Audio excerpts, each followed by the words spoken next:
Hello, എല്ലാവർക്കും നമസ്കാരം. എൻ്റെ ഒരു പുതിയ വീഡിയോയിലേക്ക് അവർക്ക് സ്വാഗതം. ഞാനിന്ന് ചെയ്യാൻ പോകുന്നത് ഒരു ചതുരപ്പയർ നടുകയാണ്. ചതുരപ്പയർ നിങ്ങൾക്കറിയാമെന്ന് ഞാൻ വിശ്വസിക്കുന്നു. ഇപ്പം അതൊരു സീസണൽ ആയിട്ടേ കായ ഉണ്ടാകുള്ളൂ. ഇപ്പം കായ്ക്കുന്നത് ഓഗസ്റ്റിൽ വെയിലൊക്കെ ആയിട്ടേ കായ്ക്കുള്ളൂ.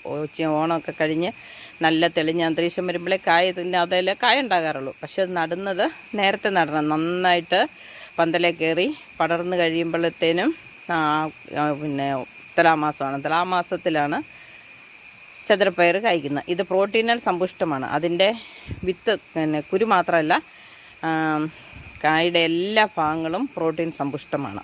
അപ്പം നമുക്ക് ഞാനെടുത്തിരിക്കുന്ന തടം കാണിക്കാം.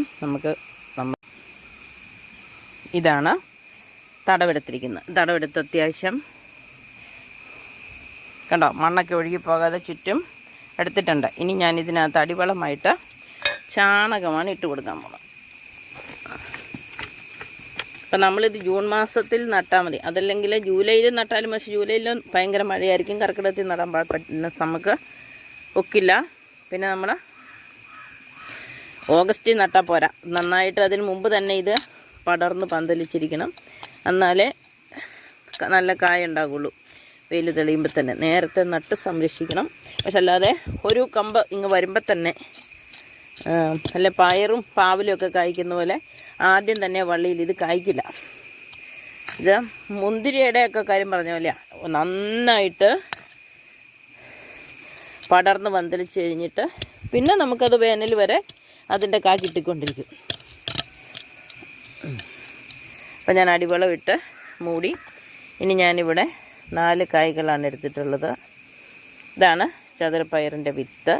ഈ 4 കായ്കൾ ഇവിടെ നടുവാണ്.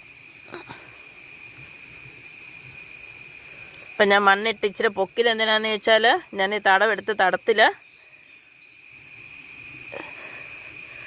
മണ്ണ് നിൽക്കരുത്, വെള്ളം നിൽക്കരുത്. അതുകൊണ്ടാണ് തടത്തിൽ ആദ്യം ചാണകം ഇട്ടിട്ട് ഇച്ചിരി മണ്ണിട്ട് ഒരു ഉടല് പോലെ ഉയർത്തിയിട്ടാണ് ഞാനിത് നട്ടിരിക്കുന്നത്. ഇനി ഇത് കോഴിയൊക്കെ ചകയാതെ നമുക്കിതിന് സംരക്ഷണം കൊടുക്കണം. അതിന് വേണ്ടി എന്തെങ്കിലുമൊക്കെ കമ്പും കോലുമൊക്കെ വെച്ചാൽ മതി.